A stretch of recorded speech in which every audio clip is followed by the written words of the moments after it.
Welcome to Aarti classes. और आज मैं आपको पढ़ाऊंगी चैप्टर 2। और हमारे इस चैप्टर का नाम है गुडविल, नेचर एंड वैल्यूएशन।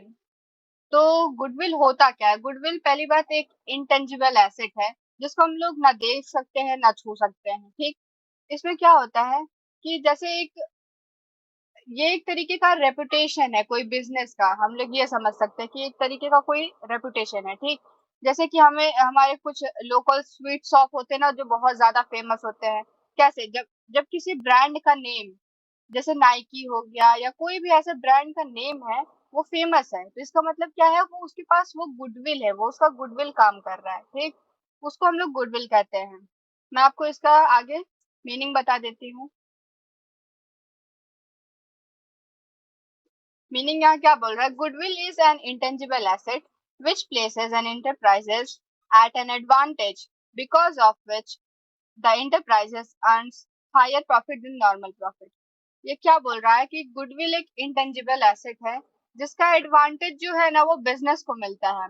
और इससे क्या होता है कि फर्म जो है हायर प्रॉफिट अर्न करती है इसकी वजह से। ठीक, कैसे होता है कि एक ब्रांड का नेम इतना ज्यादा फेमस होता है, सिर्फ ब्रांड के नेम से ही इंसान उस चीज को खरीद लेता है। ठीक, वो चीज चाहे अच्छी हो या नहीं भी हो, ठीक, लेकिन वो ब्रांड के नेम से रहता है तो वो खरीद ही लेता है। तो इसके इसी चीज को गुडविल कहते हैं। ठीक, वो एक तरीके का एसेट होता है जो बिजनेस को ज्यादा प्रॉफिट अर्न करने में हेल्प करता है। ठीक, ये एक डेफिनेशन है उसका। ठीक, मैं इसका फीचर बताती हूँ आगे क्या बोलता है। इसके फीचर में पहला फीचर क्या है? It is an intangible asset. ये एक इंटेंजिबल एसेट है, इसका कोई फिजिकल एग्जिस्टेंस नहीं है। ठीक, और क्या बोलता है दूसरा? It helps to earn higher profit. ये क्या करता है? हायर प्रॉफिट अर्न करने में मदद करता है। ठीक, और ये क्या बोलता है? It attract consumer to come frequently. ये कंज्यूमर को क्या करता है? अट्रैक्ट करता है ताकि उसके पास आए। कैसे होता है कि कोई ब्रांड जो है वो बहुत ज्यादा फेमस होता है, वो कुछ नया चीज लॉन्च करता है, जैसे आईफोन हो गया। जैसे ही लॉन्च होता है तो सब कोई क्या करते हैं? उसको खरीदना स्टार्ट कर देते हैं। क्यों? सिर्फ उसके नाम से ही वो बहुत ज्यादा चल रहा है। ठीक, उसके नाम से। क्यों? आईफोन, बस आईफोन नाम से ही चल रहा है। ठीक, अब उसमें बहुत ज्यादा चेंजेस नहीं होते हैं। चाहे वो नॉर्मल से ही कोई ब्रांड का फोन ले लिया जाए, वो फीचर्स उसमें भी हैं, लेकिन क्या होता है कि सिर्फ गुडविल के वजह से, सिर्फ आईफोन जो नाम है उसका, सिर्फ उस चीज की वजह से क्या होता है कि वो सामान ज्यादा बिकता है, कंज्यूमर को अट्रैक्ट करता है। ठीक, उसके बाद हमारे यहाँ पे और क्या बोलता है? It comes into existence due to various factors such as location advantage।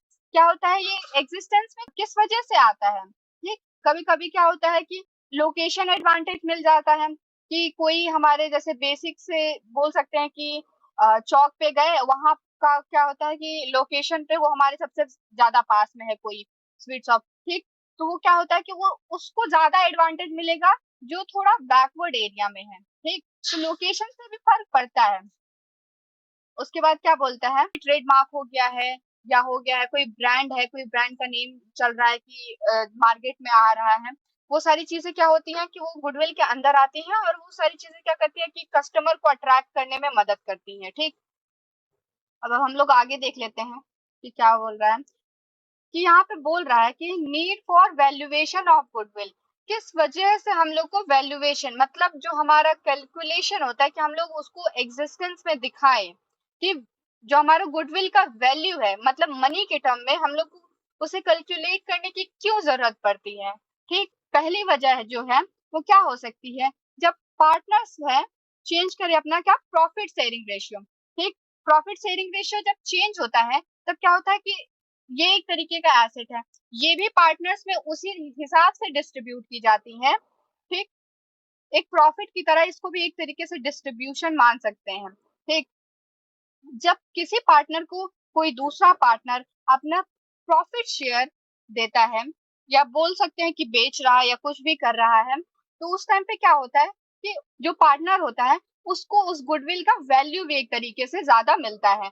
तो वो इस रीजन से पार्टनर जो है उसको कंपनसेशन अमाउंट भी पे करना पड़ता है जो गेनिंग पार्टनर होता है। ठीक, सेक्रीफाइसिंग पार्टनर को उस अमाउंट से क्या करता है कि कंपनसेशन पेमेंट करता है, ठीक। और यहाँ पे क्या बोलता है, when a new partner is admitted, दूसरा में क्या बोला, न्यू पार्टनर जब भी एडमिट होता है, जब भी कोई न्यू पार्टनर एडमिट होगा तब गुडविल का वैल्यूएशन किया जाएगा। फिर क्या बोलता है, व्हेन अ पार्टनर रिटायर और डाइड, ठीक। जब पार्टनर कोई रिटायर हो जाएगा या मरेगा तो उस टाइम पे क्या होता है कि गुडविल का वैल्यूएशन जो है करना पड़ता है, ठीक। उसके आगे वाला रीजन क्या हो सकता है, when a partnership firm sold, ठीक। जब कोई पार्टनरशिप फर्म जो है बेचा जा रहा है, जब फर्म बेचा जा रहा है तो उस टाइम पे भी वैल्यूएशन करना पड़ता है। उसके बाद क्या बोलता है, व्हेन टू टू और मोर फर्म्स अमलगमेट, अमलगमेट का मतलब क्या होता है, जब दो फर्म मिल करके एक एक फर्म की तरह काम करती हैं तो उसको बोलते हैं अमलगमेट, ठीक।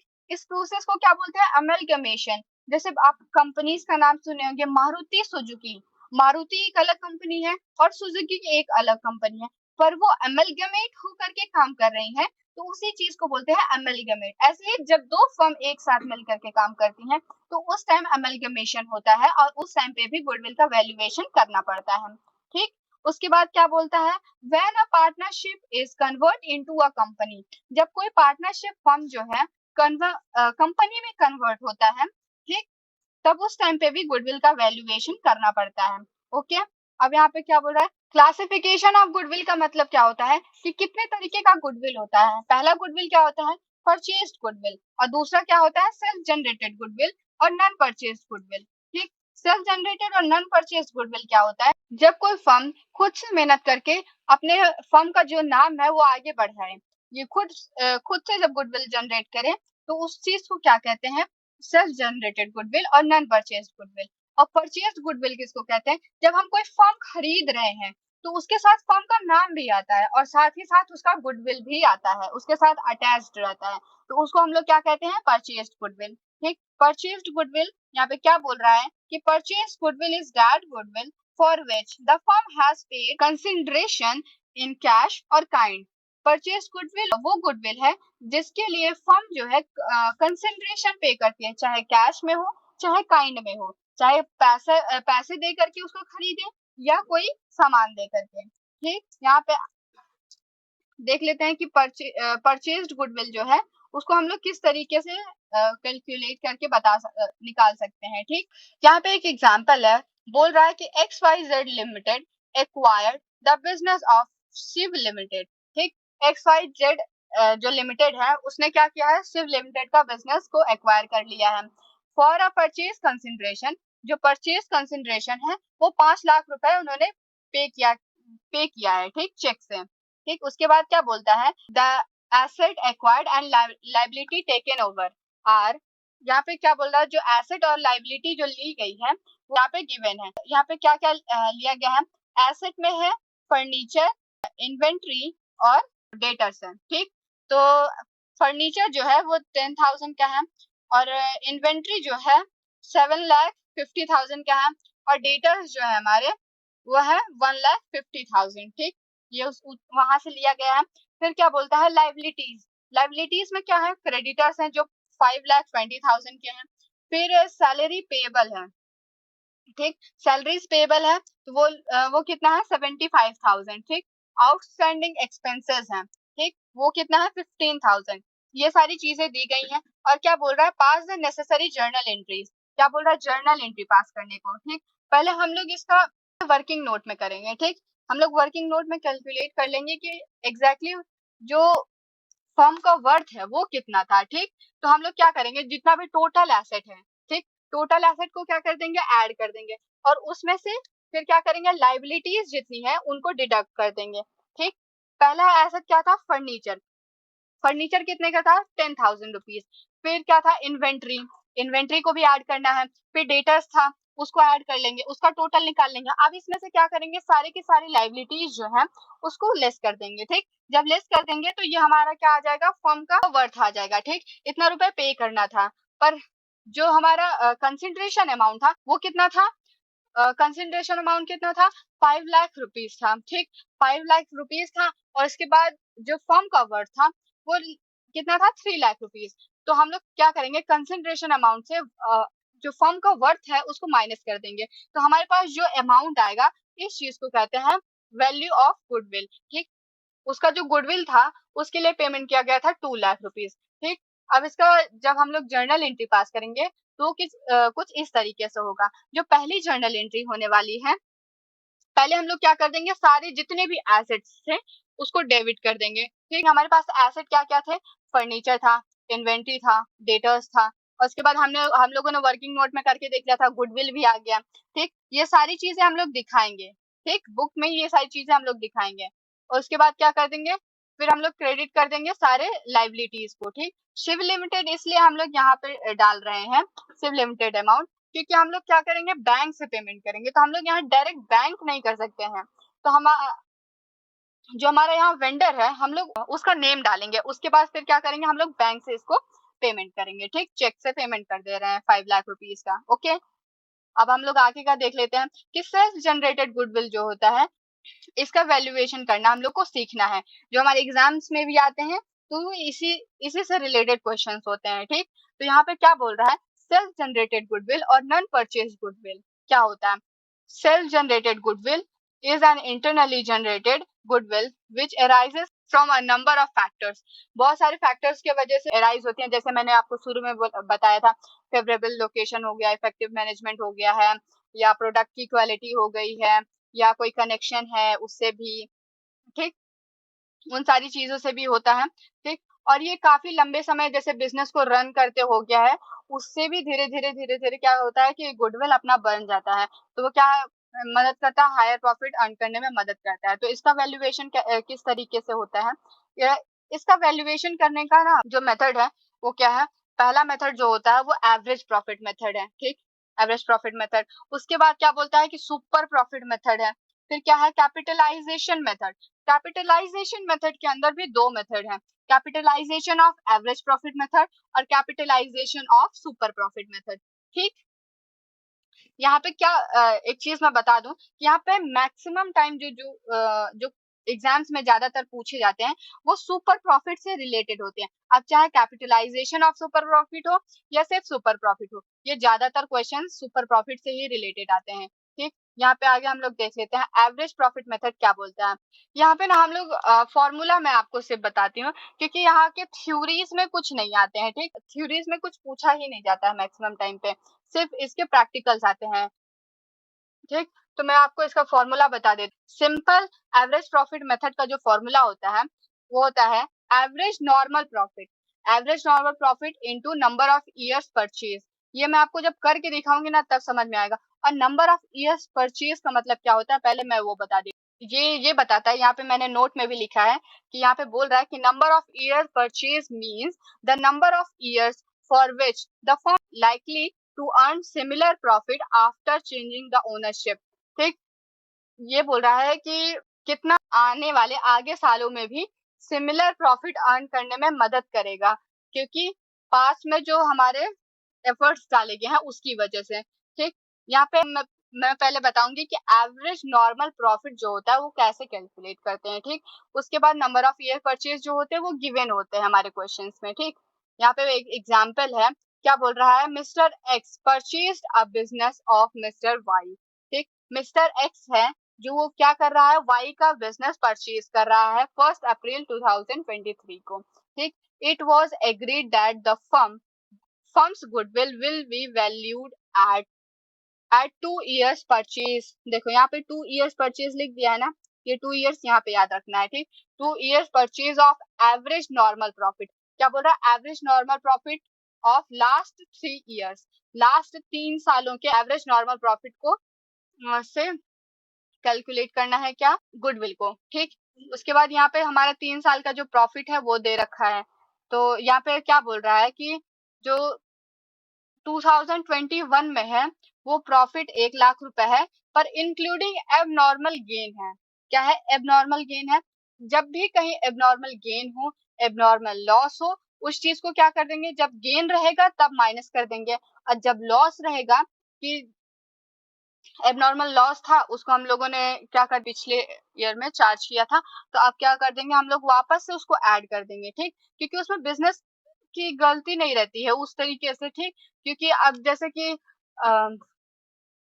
अब आग लग गई है, ठीक, फायर की वजह से क्या हुआ कि बहुत सारा माल जल गया, उसके वजह से लॉस हो गया है, तब जब वो लॉस हुआ ना तो उस तरीके से लॉस नहीं हुआ, उस चीज को नहीं माना जाएगा। ठीक, उस चीज को वापस से हम लोग ऐड करते हैं। ठीक, इसमें इस तरीके से कैलकुलेट करते हैं, तब वो हमारा क्या निकलता है, एवरेज नॉर्मल प्रॉफिट। जब नॉर्मल प्रॉफिट निकल जाता है उसके बाद हम लोग उसका एवरेज करते हैं। ठीक, नॉर्मल प्रॉफिट कैलकुलेट करने के लिए मैं बताती हूँ, यहाँ पे हम लोग एक तरीके से ऐसा टेबल भी बना सकते हैं या वैसे नॉर्मल लिस्ट में भी कर सकते हैं। ठीक, तो यहाँ पे क्या 2021 में क्या था, 1 लाख रुपए प्रॉफिट था, ठीक नॉर्मली प्रॉफिट की तरह था। उसमें क्या था, इंक्लूडिंग क्या था, एन एबनॉर्मल गेन, 10,000 रुपए का क्या था, एबनॉर्मल गेन था। जब भी कोई एबनॉर्मल गेन होगा तो उसको हम लोग क्या कर देंगे, लेस कर देंगे। तो यहाँ पे लेस करके हम लोग यहाँ नॉर्मल प्रॉफिट के सेक्शन में लिख देंगे। ठीक, 2022 में क्या बोलता है, 1,10,000 रुपीज जो था, ये प्रॉफिट कब आया था, after charging N abnormal loss.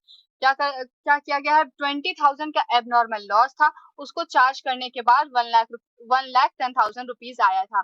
अब इसको क्या कर देंगे, हम लोग ऐड कर देंगे इसमें। ठीक, तभी ऐड करके इसमें लिख देंगे। उसके बाद हमारे 2023 में क्या बोल रहा है कि 85,000 रुपीज का प्रॉफिट है, including profit of 5,000 on sale of fixed asset. अब देखो यहाँ फिक्स्ड एसेट था, यहाँ कोई बिजनेस रिलेटेड एक्टिविटी नहीं थी। ठीक, यहाँ पे क्या था, यहाँ पे भी एक तरीका का एबनॉर्मल गेन है, कैपिटल गेन है, तो इस चीज को हम लोग ऐड नहीं करेंगे, मतलब इस चीज को ऐड नहीं करना था। ठीक, अब ये ऐड है तो इसको हम लोग क्या कर देंगे, लेस कर देंगे 5,000 रुपीज को। ठीक, इसमें से, और इसको क्या कर देंगे, लेस करने के बाद नॉर्मल प्रॉफिट के सेक्शन में लिख देंगे, और इसके बाद हम लोग इसका टोटल कर लेंगे। अब क्या करेंगे, जितने भी ईयर्स थे 1 2 3, ठीक 3 साल का था, अब इसको हम लोग क्या कर देंगे, 3 से डिवाइड कर देंगे। ठीक, जब 3 से डिवाइड कर देंगे तो हमारा आ जाएगा एवरेज नॉर्मल प्रॉफिट। जब हम लोग इसको 3 से डिवाइड कर देंगे तो हमारे पास कितना आ जाएगा, 1 लाख रुपीज। ठीक, यहाँ पे कितना हो जाएगा, 1 लाख रुपीज। ठीक, जब 1 लाख रुपीज हो जाएगा, इसको अब हम लोग किससे इंटू करेंगे, नंबर ऑफ ईयर्स परचेज। हमारा नंबर ऑफ ईयर परचेज कितना था, 2 था। ठीक, 2 था, अब इसको 2 से इंटू कर देंगे तो हमारा कितना आ जाएगा, गुडविल 2 लाख रुपीज। ठीक, अब हम लोग नीचे जाके सॉल्यूशन में मैं आपको दिखा भी देती हूँ। देखो यहाँ पे क्या लिखा हुआ है, एवरेज प्रॉफिट हम लोगों ने कैलकुलेट किया, क्या होता है, टोटल नॉर्मल प्रॉफिट लिया हमने, यहाँ से क्या किया, यहाँ जो नीचे देखो 3 लाख रुपए टोटल नॉर्मल प्रॉफिट हो गया 3 साल का, और उसके बाद क्या किया है हम लोगों ने, यहाँ पे 3 से जो है डिवाइड कर दिया है। ठीक, नंबर ऑफ ईयर्स है, और हमारा क्या आ गया है, एवरेज नॉर्मल प्रॉफिट आ गया। ठीक, अब इसको क्या कर देंगे, नंबर ऑफ ईयर परचेज से इंटू कर देंगे, क्योंकि गुडविल का फॉर्मूला क्या होता है, average profit into number of years purchase. ठीक, तब क्या कर देंगे, 1 लाख रुपीज इंटू 2, तो हमारा क्या आ जाएगा, 2 लाख रुपीज। ये हमारा क्या हो गया, गुडविल। ठीक, इस तरीके से हम लोग करते हैं गुडविल का कैलकुलेशन। ठीक, अब आगे हम लोग देख लेते हैं वेटेड एवरेज प्रॉफिट मेथड। ठीक, वेटेड एवरेज प्रॉफिट मेथड में क्या होता है, इसका फॉर्मूला कैसे होता है, ऐसा थ्योरी इसका कभी नहीं पूछा जाएगा। ठीक, आप लोग थ्योरी के पीछे नहीं जाइएगा। ठीक, यहाँ पे क्या बोल रहा है कि वेटेड एवरेज प्रॉफिट, यहाँ पे क्या होगा कि कुछ जैसे पिछले कुछ सालों का प्रॉफिट रहेगा और उसमें वेट दिया हुआ रहेगा। ठीक, सबका एक कुछ ना कुछ वेट दिया हुआ रहेगा, उसके अकॉर्डिंग हम लोग को वेटेड एवरेज प्रॉफिट निकालना पड़ेगा, फिर उसके बाद नंबर ऑफ ईयर परचेज से इंटू करना पड़ेगा। ठीक, वेटेड एवरेज प्रॉफिट का फॉर्मूला क्या होता है, हमारा जो प्रॉफिट है उसको वेट से इंटू कर देंगे। ठीक, उसके बाद तो हमारा क्या आ जाएगा, जब उसको टोटल करेंगे तो हमारा क्या आएगा, टोटल वेटेड प्रॉफिट आ जाएगा, और फिर जितना वेट गिवन रहेगा सारे ईयर्स का उसको ऐड कर देंगे तो हमारा टोटल वेट आ जाएगा। ठीक, उसको उससे डिवाइड कर देंगे तो हमारा क्या आ जाएगा, वेटेड एवरेज प्रॉफिट। फिर उसको क्या करेंगे, नंबर ऑफ ईयर परचेज से इंटू कर देंगे तो हमारा क्या आ जाएगा, गुडविल। ठीक, हम लोग यहाँ पे एक क्वेश्चन में देख लेते हैं कि यहाँ पे क्या बोल रहा है कि profit of a firm for last 5 years, यहाँ लास्ट 5 सालों का क्या दिया गया है, प्रॉफिट। ठीक, यहाँ पे क्या बोल रहा है आगे, calculate value of goodwill on the basis of 3 years purchase. यहाँ पे मैं लिख लेती हूँ 3 ईयर्स, यहाँ पे याद रखना, थ्री ईयर्स परचेज। ठीक, of weighted average profit method after assigning weight 1 2 3 4 5। ठीक, यहाँ पे वेट गिवन है 1 2 3 4 5। अब क्या करेंगे हम लोग, जिसका सबसे ज्यादा वेट होगा वो हम लोग सबसे करंट ईयर को देंगे, जैसे सबसे करंट ईयर यहाँ पे क्या है, 23, तो इसको सबसे ज्यादा वेट देने वाले हैं। ठीक, इस तरीके से हम लोग करें। उसके बाद क्या करेंगे, जो सबसे उससे कम वेट रहेगा उसके बाद इसको देंगे। ठीक, इस तरीके से हम लोग को करना है, मतलब एक तरीके से जैसे लिखा हो, पहला ये वाला इसको वेट मिलेगा, दूसरा का इसको मिलेगा तीसरा वेट, इसको मिलेगा इस तरीके से। ठीक, यहाँ पे थोड़ा गलती लिखा हुआ है इस तरीके से, यहाँ पे 2020 होगा, यहाँ पे 21 इस तरीके से आप लोग असाइन कर लीजिएगा इस वे में। ठीक, यहाँ पे आगे मैं बताती हूँ कैसे करना है। हम लोग इसमें ना एक टेबल बना ही लेंगे, क्योंकि यहाँ पे बना लेंगे तो काफी क्लियरिटी आ जाएगी। ठीक, एक ईयर का बनाएंगे जिसमें हम लोग सारे ईयर्स को लिखेंगे, फिर प्रॉफिट, एक बी सेक्शन बना रहे हैं हम लोग प्रॉफिट का, और एक सी सेक्शन बनाएंगे जिसमें हम लोग सारा वेट लिखेंगे। ठीक, आमने सामने। और फिर क्या करेंगे, हमारे ईयर्स जो है, मतलब ईयर्स नहीं, प्रॉफिट जो है, प्रॉफिट से वेट को इंटू कराएंगे। ठीक, इंटू करके हम लोग क्या कर देंगे, वेटेड प्रॉफिट में लिख देंगे। ठीक, इस तरीके से हम लोग सारा को इंटू कराएंगे, और उसके बाद यहाँ पे करेंगे टोटल वेटेड प्रॉफिट। ठीक, मैंने यहाँ पे बता दिया टोटल वेटेड प्रॉफिट, और उसके बाद इसको ऐड कर देंगे तो हमारा क्या आ जाएगा, टोटल वेट। ठीक, इसको क्या कर देंगे, आप फॉर्मूला के अकॉर्डिंग एवरेज वेटेड प्रॉफिट निकालना था ना, एवरेज वेटेड प्रॉफिट। ठीक, एवरेज वेटेड प्रॉफिट का क्या करेंगे, total weighted profit divided by total weight. इससे करेंगे तो इसका मतलब 6,96,000 डिवाइडेड बाई 15 कर देंगे तो हमारा क्या आ जाएगा, एवरेज वेटेड प्रॉफिट। ठीक, यहाँ पे मैं दिखा देती हूँ सॉल्यूशन में आगे कैसे लिखा हुआ है। ठीक, इस तरीके से हम लोगों ने लिखा, total weighted profit divided by total weight, ये हो गया। और उसके बाद जब इसको डिवाइड कर देंगे तो हमारा कितना आ जाएगा, 46,400। ठीक, उसके बाद क्या कर देंगे, अभी हमारा 46,400 है, नंबर ऑफ ईयर परचेज कितना था, मैंने बताया था 3 था। ठीक, अब उसको 3 से इंटू कर देंगे तो हमारे क्या आ जाएगा, गुडविल। गुडविल कैलकुलेट करना बहुत आसान है। ठीक, अब आगे देख लेते हैं super profit method.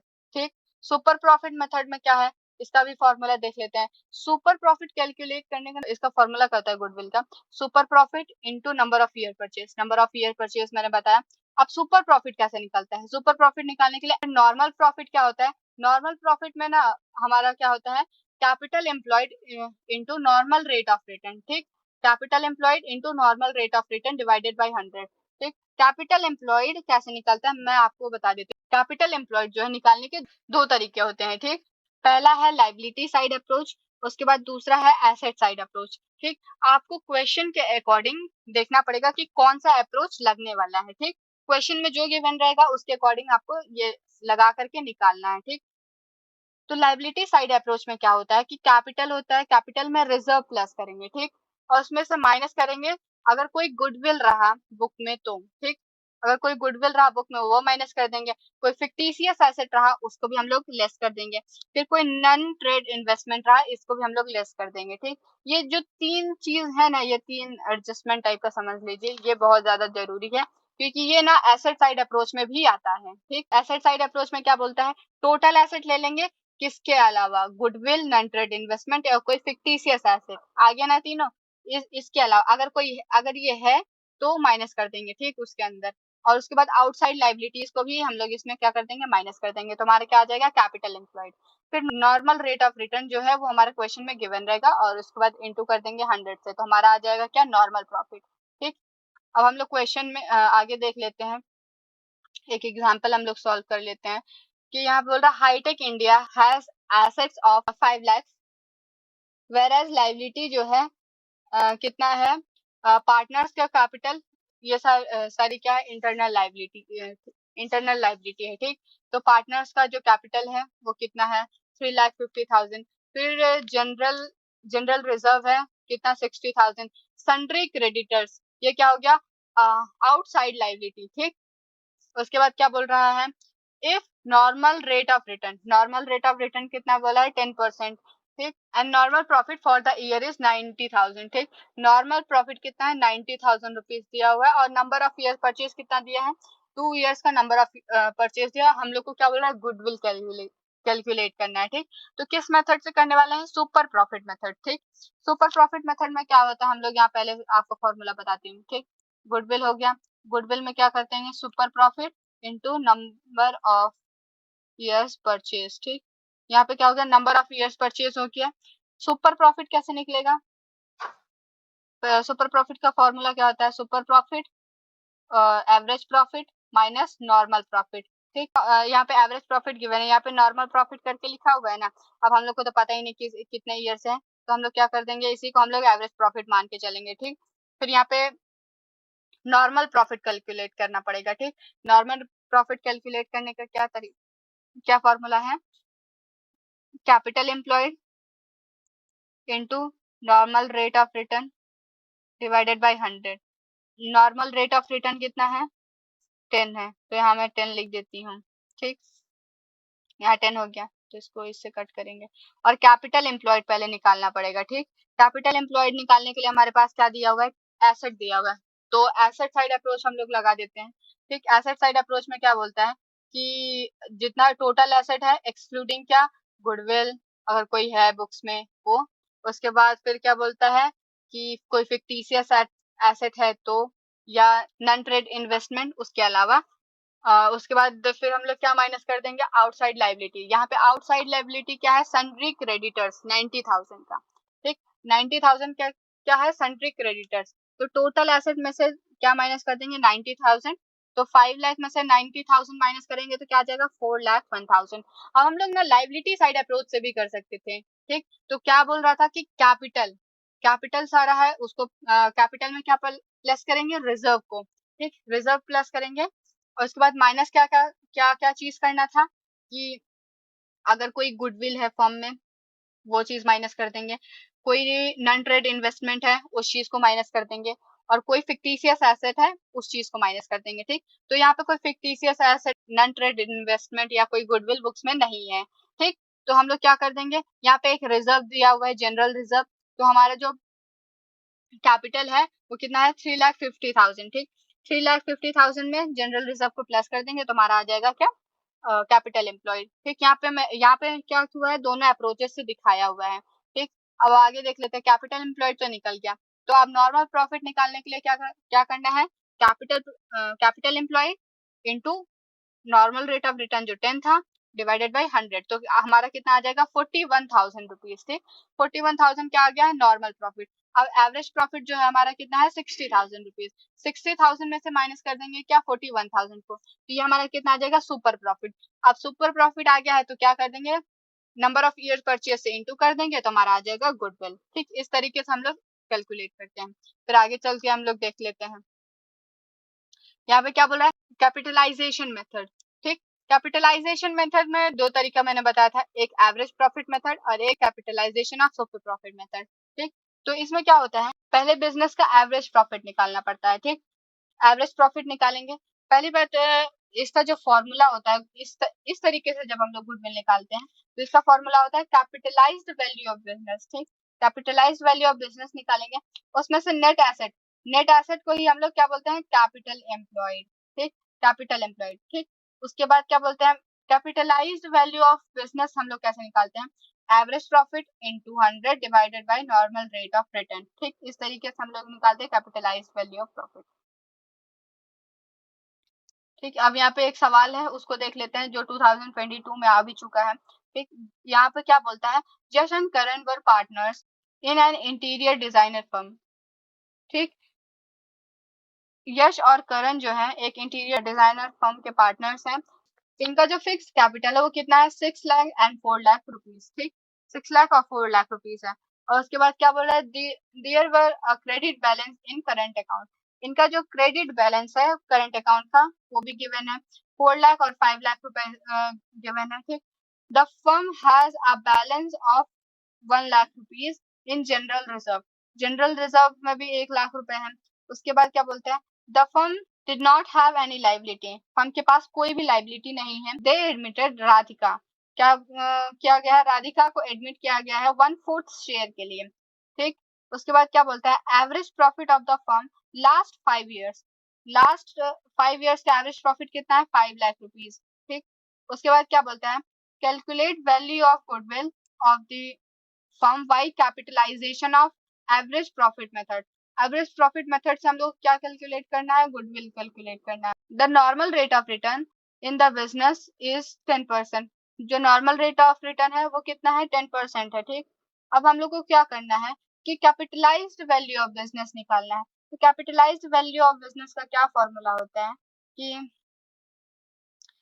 Average profit लेते हैं, एवरेज प्रॉफिट इनटू 100, उसके बाद डिवाइड कर देंगे किससे, नॉर्मल रेट ऑफ रिटर्न से। ठीक, तो जब हम लोग इसको इस तरीके से करेंगे, तब यहाँ मैं सॉल्यूशन में ही करके दिखा देती हूँ, यहाँ पे किया हुआ है। तो कैपिटलाइज्ड वैल्यू ऑफ फर्म हो गया, ठीक, उसका फॉर्मूला यहाँ पे हो गया। फिर क्या हुआ, 5 लाख रुपीज था एवरेज प्रॉफिट, इंटू किए 100 से, उसके बाद क्या कर दिए डिवाइड 10 से, तो हमारे पास कितना आ गया 50 लाख रुपीज। ठीक, 50 लाख रुपीज आ गया। ये हमारा क्या था, कैपिटलाइज्ड वैल्यू ऑफ बिजनेस।